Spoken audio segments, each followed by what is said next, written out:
Mirasee. And then one day we happened to be going to a funeral of a close friend of both of ours. And I was sitting next to this guy and I was crying. And he turned to me and he said, "Oh my God, you are human." Mm-hmm. And I just went, oh, wow. What connection have I missed with this client of mine because I was too afraid to show vulnerability, to show emotions. Hello, I'm Melinda Cohen, and you're listening to Just Between Coaches. I run a business called The Coaches Consult, and we've helped over 50,000 entrepreneurs in creating their own profitable coaching businesses. In this podcast, I dive into difficult coaching conversations together with other coaches. You may know by now that I love to take a deeper look into difficult issues and situations that we might be having with our clients, but also into challenges we have to work with ourselves as coaches. My guest today is a business coach and has a fascinating life story. I've invited Renee Blasky. She's lived such an adventurous life. She's moved to Hong Kong at the age of 14, which started her 37 years abroad. She spent 10 years in Asia and 27 years in Africa. She's traveled to 44 countries. She's lived on board a 45-foot sailboat on which she sailed from Singapore to Kenya over a 2-year period. She's climbed Mount Kilimanjaro. She has scuba dived with sharks. She's flown with a hot air balloon over the Masai Mara and jumped out of an airplane at 12,000 feet. It's safe to say that Renee knows a thing or two about vulnerability and stepping into the unknown.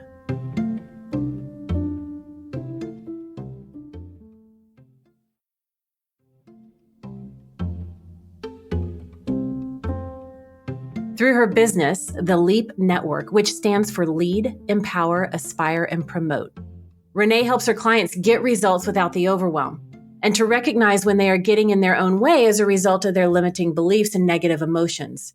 She's gone through one of our programs at Coaches Consult and also works as an ACES coach at Mirasee. Welcome, Renee. Thanks so much, Melinda. It's great to be here.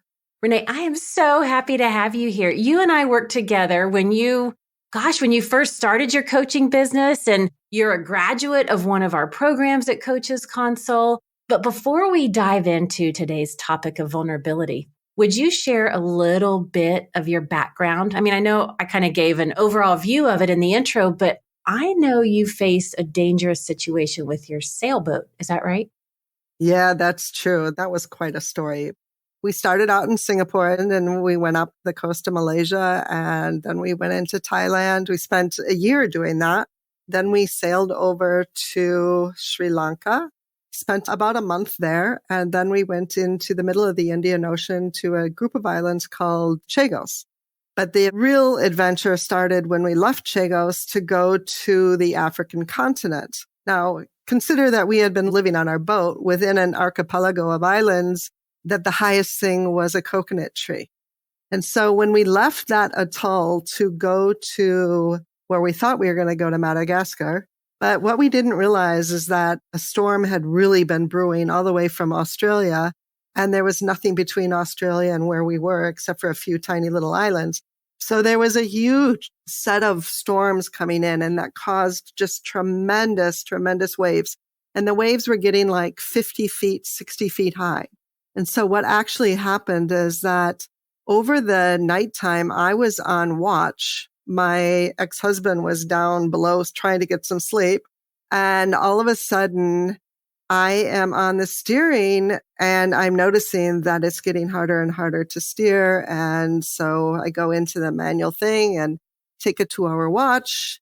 And then the morning, the sun was starting to come up just as I was ending my watch. And I don't know if it was a mistake or not, but I looked over my right shoulder and I will never forget this image in my head because I looked over my right shoulder and I just saw this wall of water. And I kept looking up and up and up and up and trying to think of, oh my God, when is this wall of water going to end? And all of a sudden I see the way top of the wave and it's well over our mast. And I'm thinking, oh my God, I'm going to die. And then I realized, wait, Renee, start thinking about what your mother taught you when you were a young child is think, don't panic.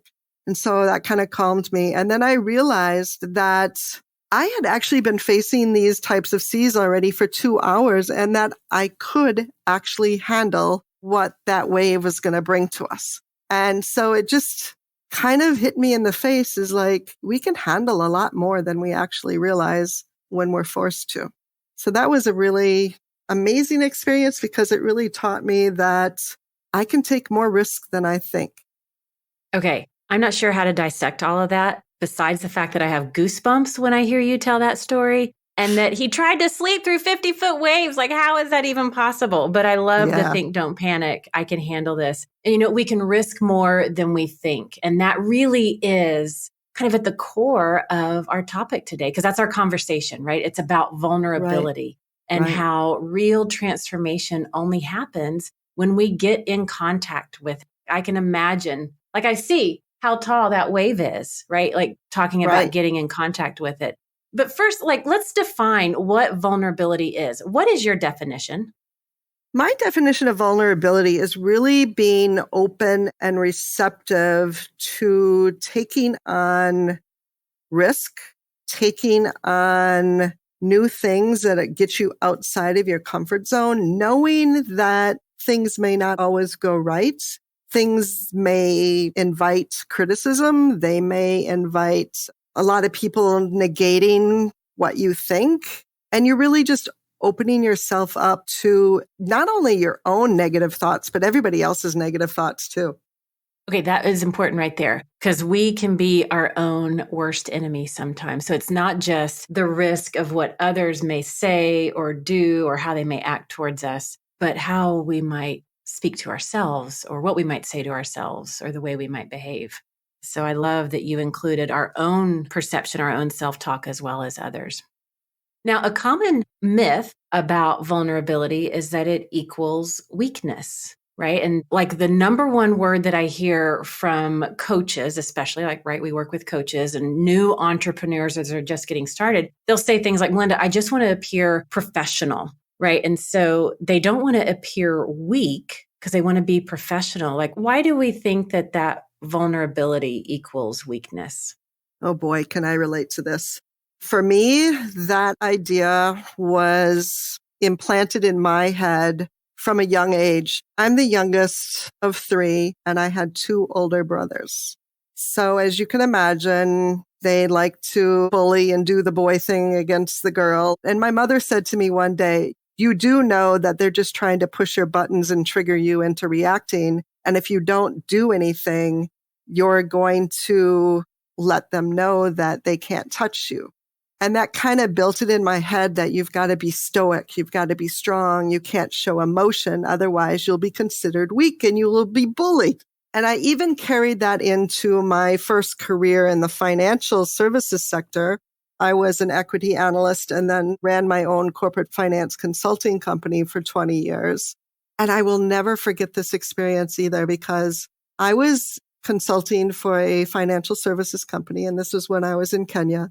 And I was having a meeting with the CEO. And he said to me at one point in the meeting, he said, Renee, I can never read you. I have no idea whether you agree with me, whether you disagree with me, or what you're even thinking. You have such an amazing poker face. And I was thinking to myself, yes, I got this. I'm so professional. I'm not going to show any weakness. He doesn't have any idea that I don't know how to respond to him. And I thought that was the best thing about what I was doing. And then one day we happened to be going to a funeral of a close friend of both of ours. And I was sitting next to this guy and I was crying. And he turned to me and he said, oh my God, you are human. And I just went, oh, wow. What connection have I missed with this client of mine? Because I was too afraid to show vulnerability, to show emotions. And so that really sent a strong message to me about we have to be open to be able to make a true connection. But I do have to say that where I really learned about vulnerability is working with you. I will never forget the first time I had met you in person. No, it was the second time. And we were in a room with predominantly women, and people were coming up and sharing their stories. And there were a lot of tears, and there were a lot of hugs and a lot of high fives. And I was just sitting back observing, being the introverted person that I am, and just thinking, wow, this is pretty powerful. And these people are so willing to show all of their emotions, and I can see the growth that they're getting as a result of it. And that was kind of a second really strong message to me that, you got to get out of your comfort zone. You got to be vulnerable in order to really grow and learn. Yeah, it's about the connection and the growing that creates space for that transformation, not only for ourselves, but for the people that we serve and our Right. clients and those around us. And I mean, my story, and for the listeners, they've heard it on some of the other episodes, but for the longest time, Perfect Portia was my right-hand gal and the villain of choice that showed up all the time. And I thought, if it's not perfect, I can't put it out there. Right. I had to be perfect. That was my story of what professionalism meant. I didn't think anybody would be willing to invest in me or hire me or sign up for my programs or whatever I was offering if it wasn't quote unquote perfect. And I quickly realized I had a very similar experience that you did. I made a mistake, which I thought the earth was going to just swallow me up when I made a mistake in one of our workshops that we were doing. Mm-hmm. And it happened. And I truly thought I can still feel the panic in me right now. I thought it was the end of the world. And somebody said, "Oh my God, you're human. Well, if you can do this and make a mistake, I can do it too." And I was like, whoa, wait a minute here. Exactly. And that was my big aha. And that was the moment when I learned that vulnerability is actually our greatest superpower. Like from that moment on, I always envision Wonder Woman. She doesn't actually wear a red cape, but I always envision her wearing a red cape. And that red cape is the cape of vulnerability, right? Because it's really about our courage to show up, to do the best we can with what we have from where we are, to model for others. And it's really all about creating a safe space and giving permission. I find that that's really when we have the courage to do that for ourselves in the presence of others open up. And then, like you said, the growth and the transformation and the connection just off the charts. Exactly. That connection that you get when you allow yourself to be vulnerable, and people then realize that, it's okay not to be okay. And it's actually courageous to show that. And then to allow others to give you support is also just an amazing feeling, because then you know that you're not alone and that you do have the support and you do have the strength to carry on when you fall down and you get back up, and you fall down and you get back up again. And again, I remember you talking about it's okay to be a hot mess. Yeah. And that's why, for us coaches, that's why vulnerability is so relevant. Can you speak more about that? Why vulnerability is so important for us coaches to use in our business and with our clients? Sure. You kind of referenced this earlier, though, that when we are able to make that connection with others, we create a safe space. So by being vulnerable, you show and you model to your clientele that you don't have to have all the answers. You don't have to be perfect. You can have down days. You can feel really sad, and that's okay. And just really making that true connection, because you look at that experience that I had with my consulting clients, it was a cold relationship because he couldn't relate to me because I wasn't allowing him to. And I'm just wondering how much more value I could have given him if I had been more open with what I was feeling, if he could have read my face. So I know that there's been times with my coaching clients where I have shared personal stories similar to what they are going through, and it shows the vulnerability.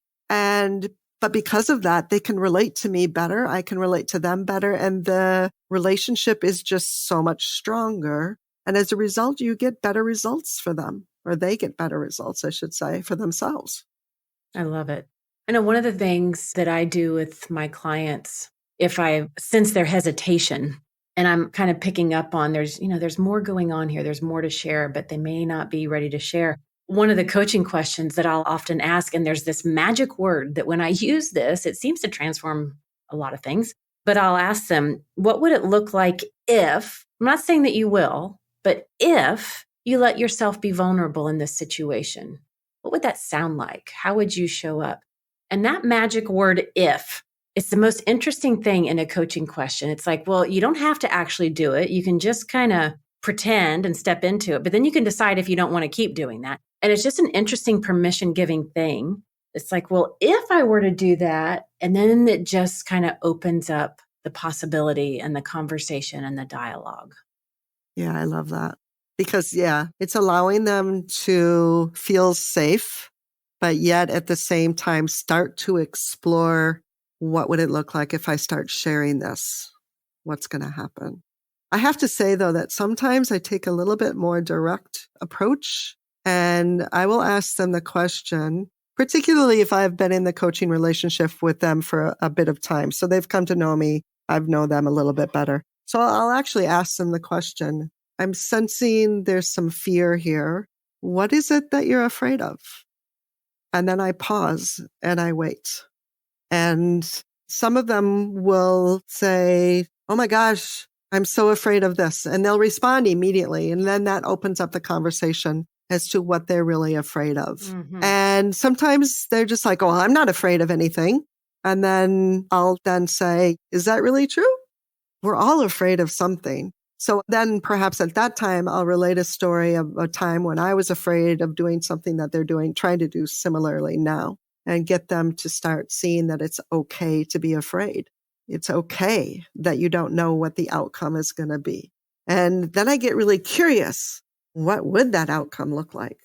So it kind of getting roundabout, a little bit more direct in the front, and then doing the back end, getting that curiosity into play.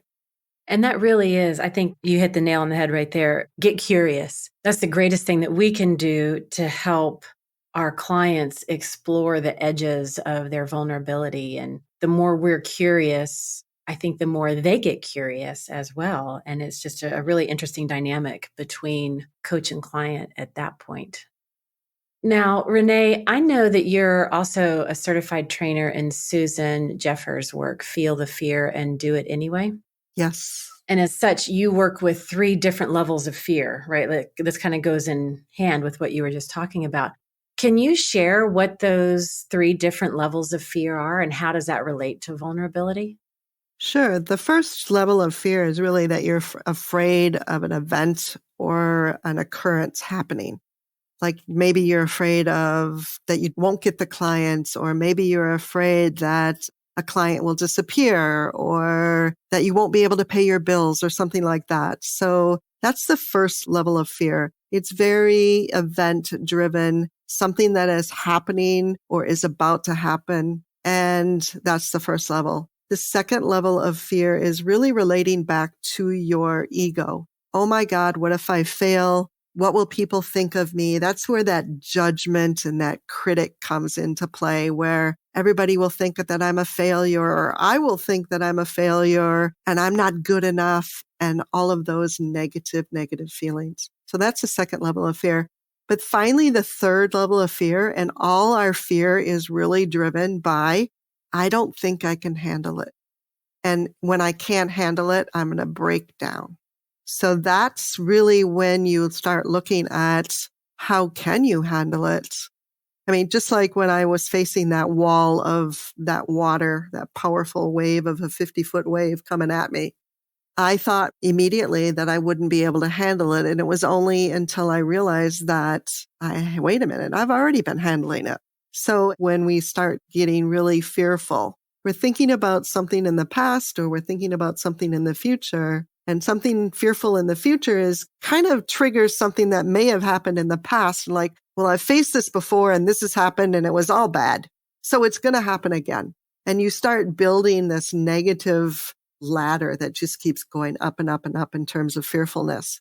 But when you start examining it and think about when you've done something that didn't work out the way you wanted to, when you start getting curious and say, hey, yeah, that didn't work out the way I wanted to, but what did I learn from it? And because of that experience, I'm so much stronger now. So now I know I can handle it. And I loved being able to frame it that way because it's really powerful. When you have the mantra or the statement in your head all the time that I can handle anything, it really is true. You just have to keep reminding yourself that. And I can see how it'd be awesome to ask your client. Like, I imagine you share your sailboat story with the gigantic wall of water, and then to ask them, when was there a story in your life where you didn't think you could handle it? Because, stories are so powerful. And then they can have that to go back to. And as a coach, you can remind them, maybe 2, 3, 5, 10 sessions from now. Hey, remember that story you said about such and such? And you can remind them that they can handle it. So I think that's a powerful way that we can work with our clients, is helping them locate those stories. Yeah. There's another exercise I have them go through, and this is something that I learned going through the positive intelligence program, is that take your life and break it up into 5 different periods of time. So no matter what your age is, divide it by 5. And so if you're 50 years old, you're going to do it in increments of 10. So what were the events that you were from 1 to 10? What happened in that you remember, good and bad? And what lesson did you learn from that? And then go into the next section, 11 to 20. What were the events that occurred in your life during that period? And what made you stronger? What were you fearful for and you lived through to tell the tale? And then you keep going through that to your present age. And you begin to realize that you are who you are today because of all of those amazing lessons and experiences that you went through before. And you build this inner strength and this inner confidence, knowing that it's going to be okay and you can handle it. Okay, I love that exercise. I'm actually going to go do it after this podcast episode. Like you said at the beginning, we can risk more than we think. We can handle this. Exactly. Now, let's dive a little deeper. Can you see situations or scenarios where you as a coach can be too vulnerable in the coaching relationship? And what way would that be? Yeah, this has happened to me a couple of times when I've had a client who is just really at wit's end and very emotional and crying and sobbing. That triggers me to do the same. Not that I get into the sobbing, but I will cry right along with them. And while, yes, that does show some empathy, sometimes I get too involved in the situation and I have to force myself to pull back and say, hey, I need to be strong for them so that I can figure out what it is that they need and how I can support them. So I just have to try and not go into my old poker face. Mm-hmm. Have that ability to show empathy, but yet still be able to show up for them, to be able to support them and give them the level of assistance and compassion that they need, but at the same time, help them chart a way forward. Yeah. Now, I know that you're also big on Chloe Madonis's work about the 6 human needs. Could you tell us about those needs and how that relates to vulnerability in business? Sure.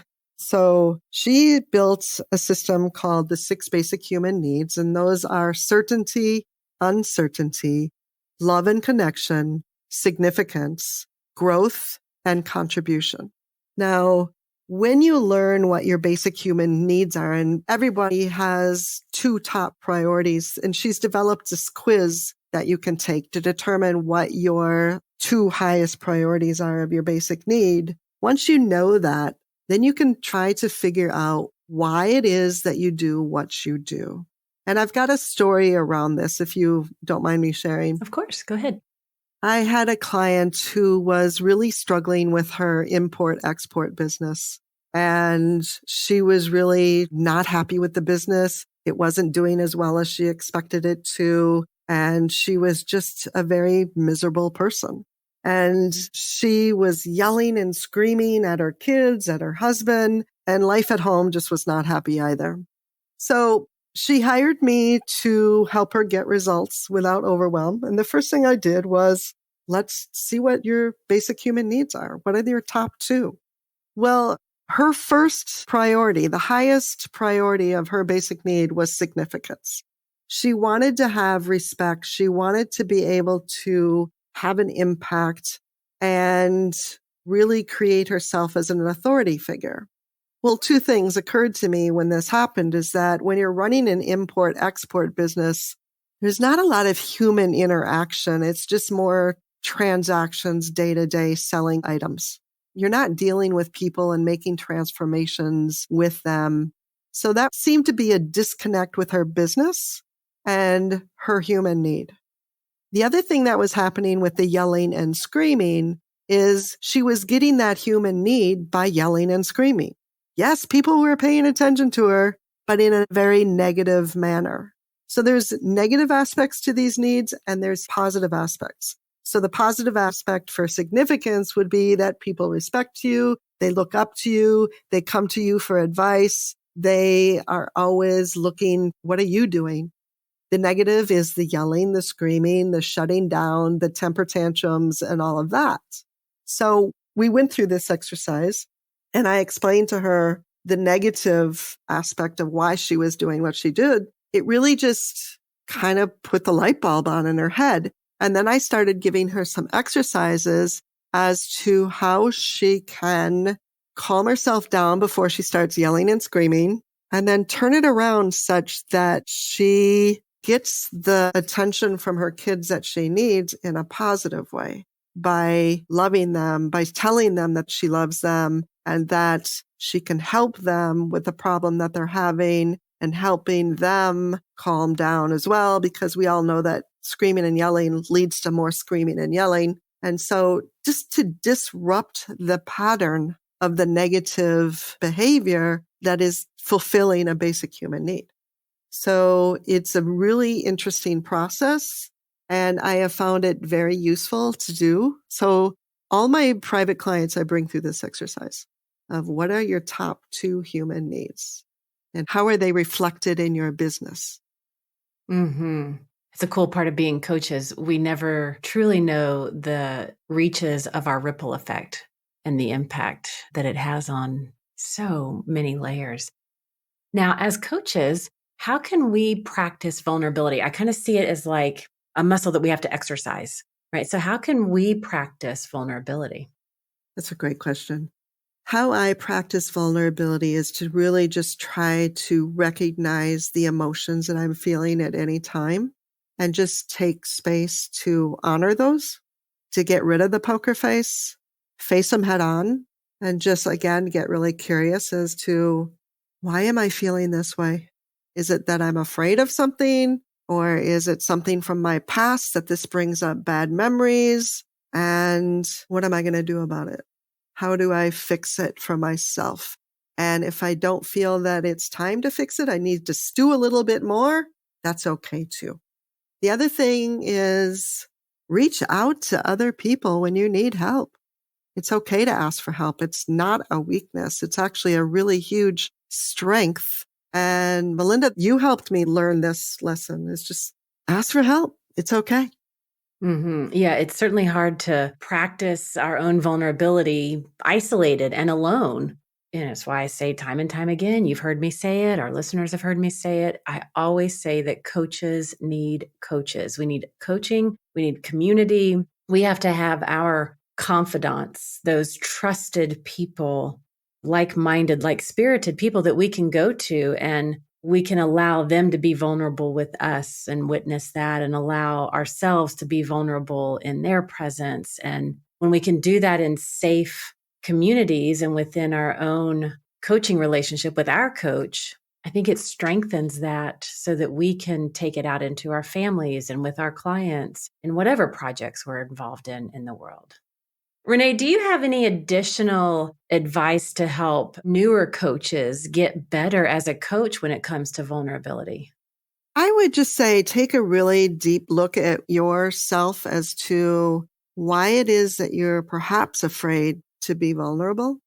Is it like me where I was raised to not show weakness, not show your emotions, because you're going to get picked on by your older brothers? Or is it something that you feel that you have to have this stoic professional face and you have to be perfect? Be really curious as to why you don't show vulnerability. And that's when I really started examining it. And then again, talk to other people's about what are the benefits of being vulnerable, and always, always talk to your coach about it. Now, this is one of my favorite topics, vulnerability, and we have covered a lot. So I just want to summarize a few of the things that we've talked about today. First of all, what I think you said it was your mom who taught you, think, don't panic. New mantra, love that one. I'm borrowing it from this point forward. And also just from your story, I can handle this. We can risk more than we think we're able to. And just remembering that about ourselves. And I love how you defined vulnerability, just being open and receptive to take on a risk, knowing that it may not go right or may not go well, but you're willing to do it anyway. And that you're willing to risk your own self-talk as well as what others might say or do in response to how you put yourself out there. And, I talked about how I see it as a superpower, right? It's like our red cape.